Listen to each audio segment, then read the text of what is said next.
এবার বাংলাদেশের সেনাবাহিনী পাঠাবেন ভারত, এমনই ঘোষণা হলো ভারতের সংসদে। এই কথা শুনে ডক্টর ইউনূস এবং সেনাপ্রধান কঠিন পদক্ষেপ নিলেন। বিস্তারিত জানতে ভিডিওটি সম্পূর্ণ দেখতে থাকুন।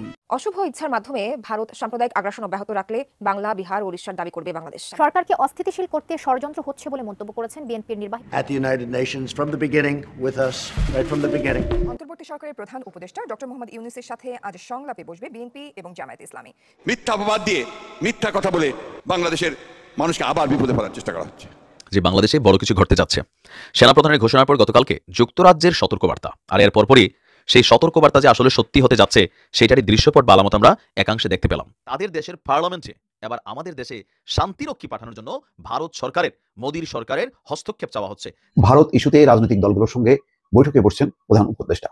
আসসালামু আলাইকুম সম্মানিত দর্শক মণ্ডলী, আজকের এই ভিডিওটি অত্যন্ত গুরুত্বপূর্ণ, আপনারা ভিডিওটি সম্পূর্ণ দেখবেন। দর্শক শ্রোতা, এবার ভারত বাংলাদেশের উপর আক্রমণ করতে চলেছে স্পষ্টভাবে জানা গেল। দর্শক শ্রোতা, আমেরিকার প্রেসিডেন্ট ডোনাল্ড ট্রাম্প এই আভাসটাই দিয়েছিলেন বাংলাদেশের উপর আঘাত আনতে পারে ভারত। এবার ভারত থেকে সরাসরি শান্তিরক্ষী বাহিনী পাঠাতে যাচ্ছে, এমনই ভারতের সংসদে আলোচনা হচ্ছে। দর্শক শ্রোতা, নরেন্দ্র মোদী কি বাংলাদেশে তাদের সেনাবাহিনী পাঠাবে?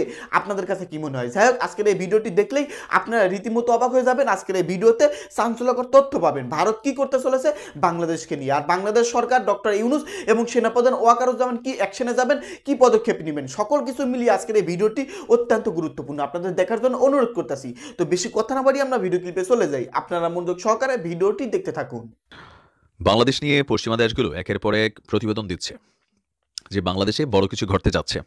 সেনাপ্রধানের ঘোষণার পর গতকালকে যুক্তরাজ্যের সতর্কবার্তা, আর এর পরপরই সেই সতর্কবার্তা যে আসলে সত্যি হতে যাচ্ছে সেটারই দৃশ্যপট বা আলামত আমরা একাংশে দেখতে পেলাম।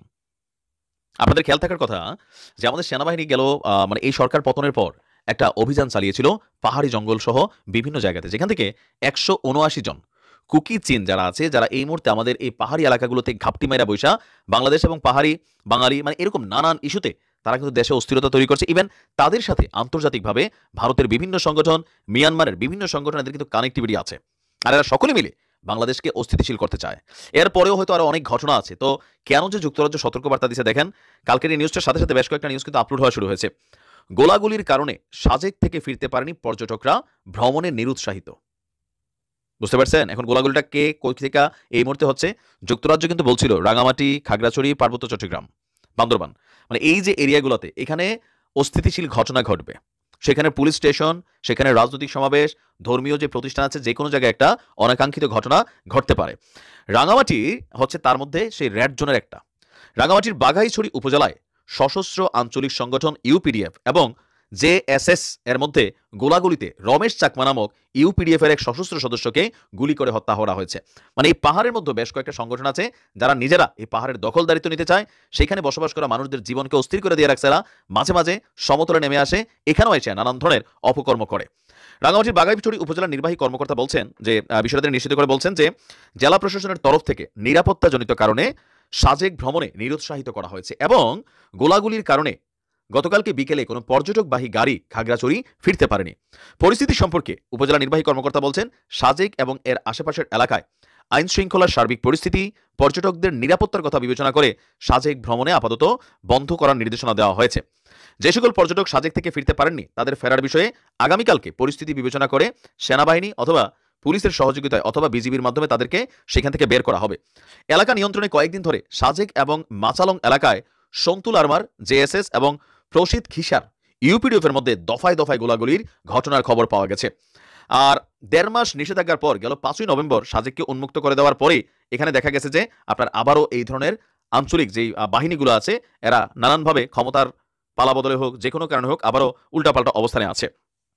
তো আমার মনে হয় যে আমাদের সেনাবাহিনী মাঝখানে এই কুকিচিনের বিরুদ্ধে যে অভিযান চালিয়েছিল পাহাড়ে, আমি জানি না যে কেন আর বড় আকারে অভিযান চালানো হচ্ছে না।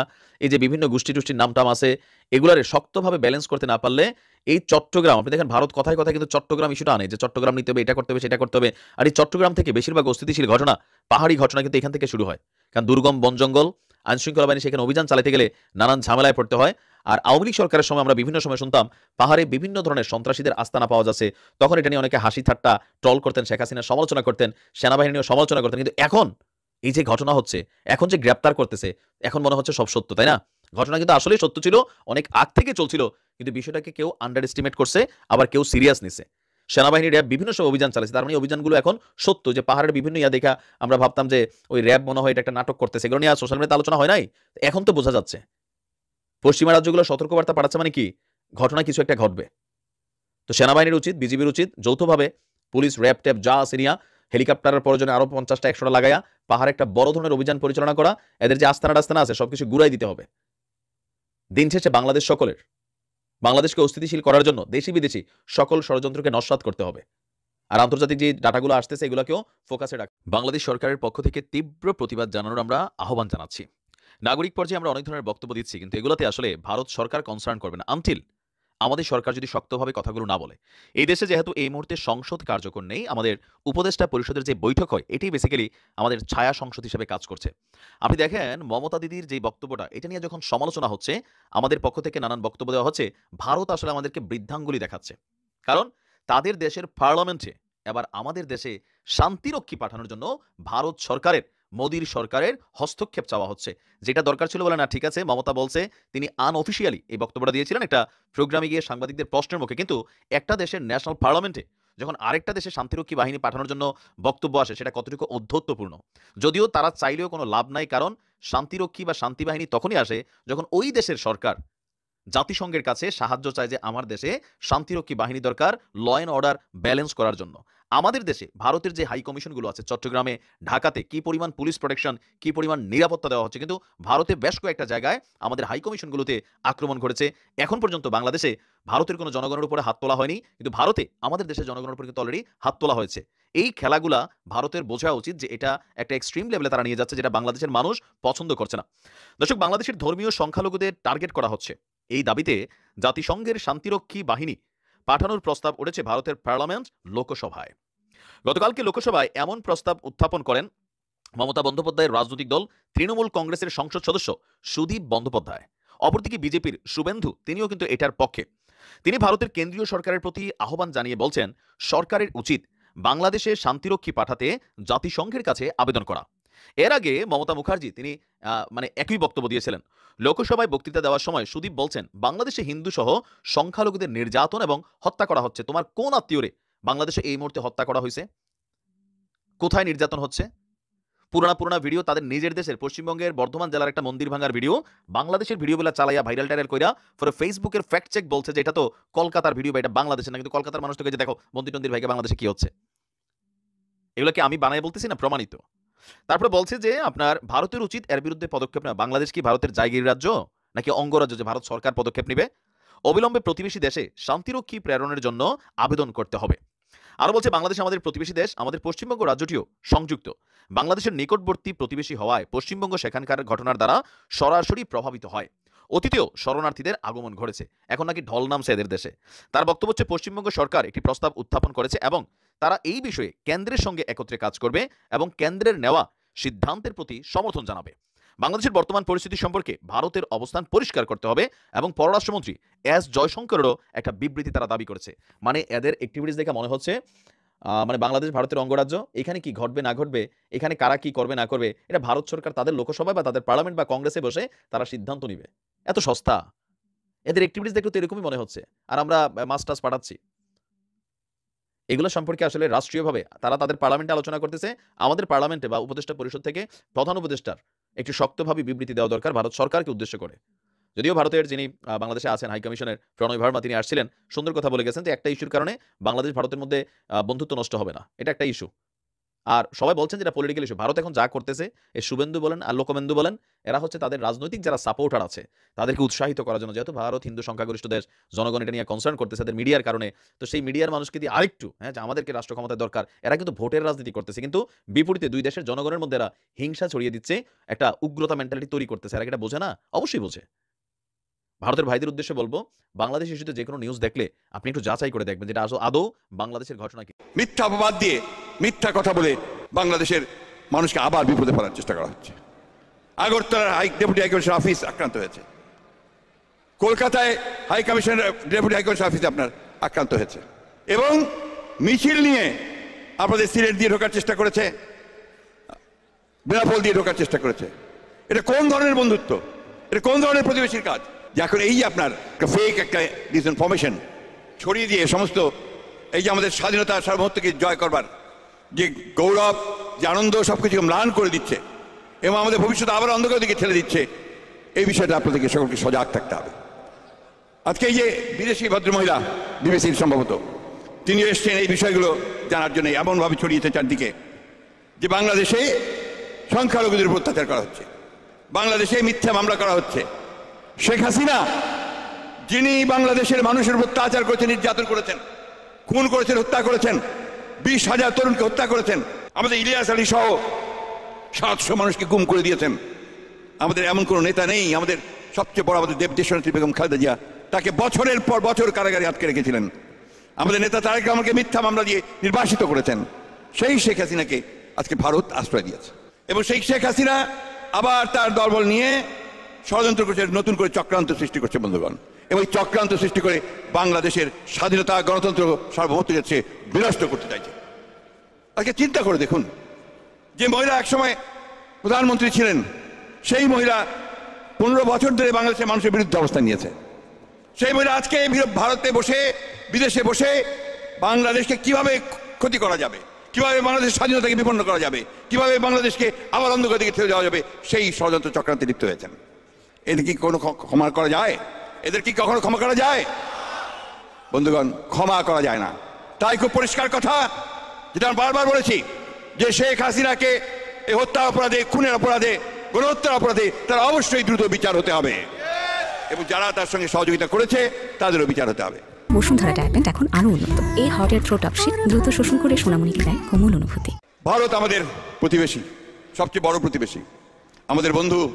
আমাদের যুদ্ধের সময়, 1971 যুদ্ধের সময় আমাদের সহযোগিতা করেছিল। আমরা ভারতের কাছে সবসময় প্রত্যাশা করি যে ভারত বাংলাদেশের মানুষের পাশে দাঁড়াবে।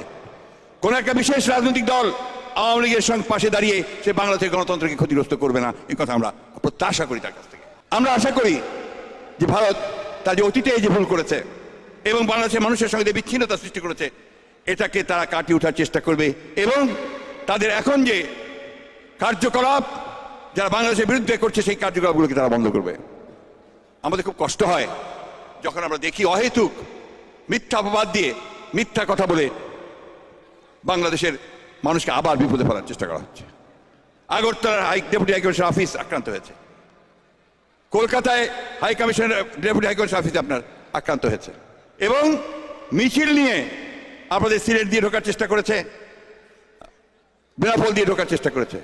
এটা কোন ধরনের বন্ধুত্ব? এটা কোন ধরনের প্রতিবেশীর কাজ?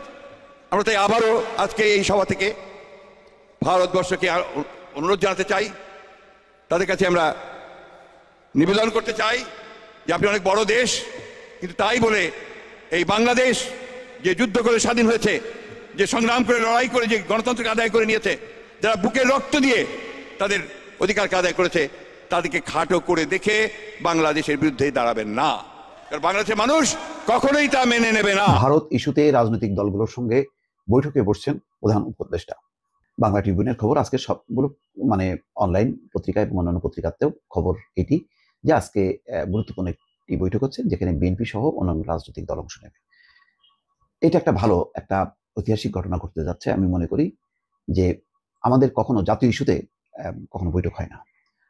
ভারত যেভাবে বাংলাদেশের বিরুদ্ধে অপপ্রচার চালাচ্ছে, এতে বাংলাদেশের স্বাধীনতা, সার্বভৌমত্বের উপর আঘাত বলে অনেকেই মনে করছে। বাংলাদেশের জাতীয় পতাকা পোড়ানো হচ্ছে, বাংলাদেশ মিশনে হামলা করা হচ্ছে। শুধু তাই না, গতকালকে যে ঘটনা ঘটেছে বিভিন্ন সীমান্ত এলাকায়, আগরতলা সহ নানান সীমান্ত এলাকায় বাংলাদেশিদেরকে মারপিট করা হয়েছে। তারা যখন ফিরে আসছিল, যেহেতু ত্রিপুরা সহ অনেক জায়গায় বাংলাদেশিদেরকে তারা আশ্রয় দেবে না মানে বলছি যে হোটেলে থাকতে দেবে না, রেস্তোরাঁয় খেতে দেবে না, চিকিৎসা দেবে না। তো তারা তো ফিরে আসবে, অনেকেই গেছে হয়তো 1 মাস আগে বা 15 দিন আগে, তো এখন তারা ফিরে আসছে। ফেরার পথে বিভিন্ন সীমান্তের পয়েন্টে বাংলাদেশিদেরকে ধরে ধরে পেটানো হয়েছে। এটা একটা, এই ধরনের এরকম পরিস্থিতি বাংলাদেশ কখনো মুখোমুখি হয়নি এবং এইরকম আচরণ কখনো বাংলাদেশের পক্ষ থেকে করা হয়নি। তো এটা ভালো। একদিকে আমি মনে করি যে নিঃসন্দেহে কাজগুলি খুবই গরিত অপরাধ এবং আন্তর্জাতিক চুক্তির লঙ্ঘন, ভিয়েনা কনভেনশনের লঙ্ঘন।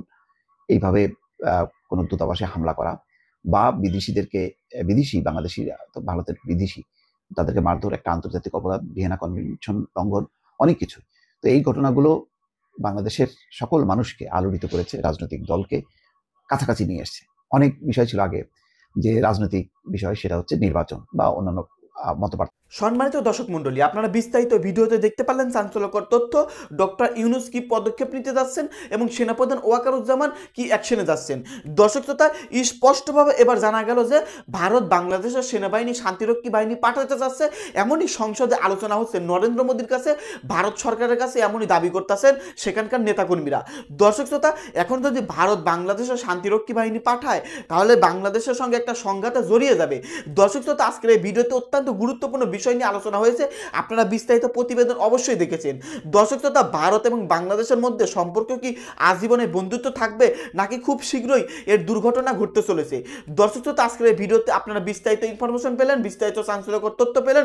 ভারত বাংলাদেশকে নিয়ে কি করতে চাচ্ছে, তাদের মূল উদ্দেশ্য কি, আর শেখ হাসিনা বসে ওখানে কি পরিকল্পনা করতেছেন। এইদিকে ডক্টর ইউনূস কি পদক্ষেপ নিতে যাচ্ছেন, সেনাপ্রধান ওয়াকারুজ্জামান কোন অ্যাকশনে যাচ্ছেন। যাই হোক, এ সম্পর্কে যদি আপনাদের গুরুত্বপূর্ণ মন্তব্য থেকে থাকে ভিডিওর কমেন্ট বক্সে অবশ্যই ঝটপট জানিয়ে দিবেন। ভিডিওর সঙ্গে সম্পূর্ণ করে থাকার জন্য আপনাদের সবাইকে অসংখ্য ধন্যবাদ।